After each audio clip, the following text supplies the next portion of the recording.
Hello everyone, welcome back to our channel. আজকে আমি চিংড়ি মাছ দিয়ে নারকেল পিঠে বানাবো। তো আমি এখানে একটা নারকেল কুড়িয়ে নিয়েছি। এবার আমি একটা মিক্সিং জার নিয়ে নিয়েছি। এর মধ্যে আমি এই সব নারকেল কোড়াগুলো দিয়ে দেবো। এই চিংড়ি মাছ দিয়ে নারকেলের পিঠের রেসিপিটা খেতে একদম অন্য রকমের লাগে। তো আমি এখানে সব নারকেলগুলো মিক্সিং জারে দিয়ে দিয়েছি। এবার আমি এখানে চিংড়ি মাছ দিয়ে দেবো। চিংড়ি মাছগুলো আমি দিয়ে দিয়েছি। এবার আমি এর মধ্যে দিয়ে দেবো 4টে কাঁচা লঙ্কা আর একটা বড় সাইজের পেঁয়াজ আমি কুচিয়ে নিয়েছিলাম। সেই পেঁয়াজটা আমি এর মধ্যে দিয়ে দেব। এবার এর মধ্যে আমি সামান্য অল্প পরিমাণ একটু জল দিয়ে দেব। জল দিয়ে এবার আমি মিক্সিং জারটা আটকে দেব। দিয়ে আমি এবার এটাকে পেস্ট করে নেব। তো দেখুন আমি একটা সুন্দর পেস্ট করে নিয়েছি। পেস্টটা একদম পাতলা হবে না, একটু ঘন টাইপের হবে। তো আমি এখানে পেস্টটা করে নিয়েছি। এবার আমি এই পেস্টটা একটা বাটির মধ্যে ঢেলে নেব। এবার আমি এখানে 1 চামচ লবণ দিয়ে দিয়েছি আর 1 চামচ পরিমাণ এখানে চিনি দিয়ে দিয়েছি। এইবার আমি এর মধ্যে 1 চামচ হলুদ গুঁড়ো দিয়ে দেবো।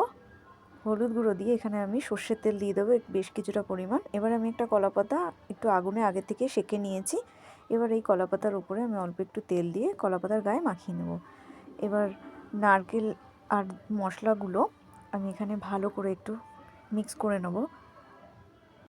ব্যাটারটাকে খুব ভালোভাবে ফেটিয়ে নেওয়া হয়ে গেছে। এবার আমি এর মধ্যে একটু কালারের জন্য আমি এখানে 1 চামচ কাশ্মীরি লঙ্কার গুঁড়ো দিয়ে দিয়েছি, যাতে কালারটা একটু ভালো হয় সেই জন্য।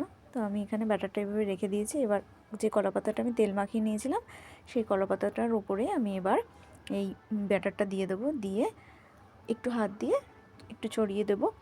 এবার আমি ওই একই বাটির মধ্যে একটা পেঁয়াজ বাটা নিয়ে নিয়েছি আর এখানে আমি 2টো আলু কুচিয়ে নিয়েছিলাম, সেটাকে আমি একটু লবণ দিয়ে জল ভিজিয়ে রেখে দিয়েছিলাম।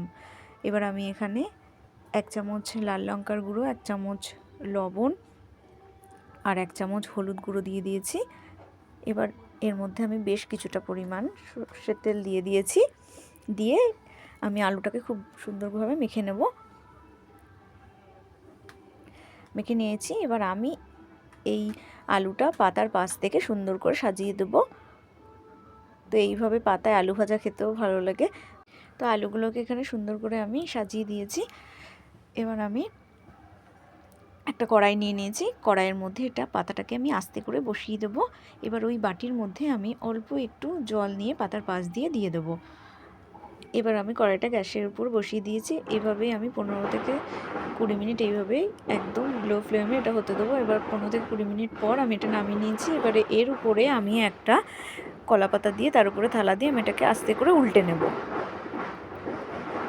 এবার এটা উল্টানো হয়ে গেছে। এবার পাতাটা আমি আস্তে করে তুলে নেব। পাতাটা আমি এখানে তুলে নিয়েছি।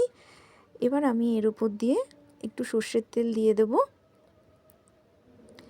এবার এই পাতাটাকে আস্তে করে আমি কড়াইতে বসিয়ে দেব। এটাকেও আমি এইভাবে 15 মিনিট মতন হতে দেব। 15 মিনিট পর আমি এটাকে নামিয়ে নেব গ্যাস থেকে। তো আমাদের চিংড়ি মাছ দিয়ে নারকেলের পিঠে একদম রেডি। আপনারাও বাড়িতে ট্রাই করে দেখবেন, খেতে একদম অন্য রকমের লাগে এই পিঠেটা।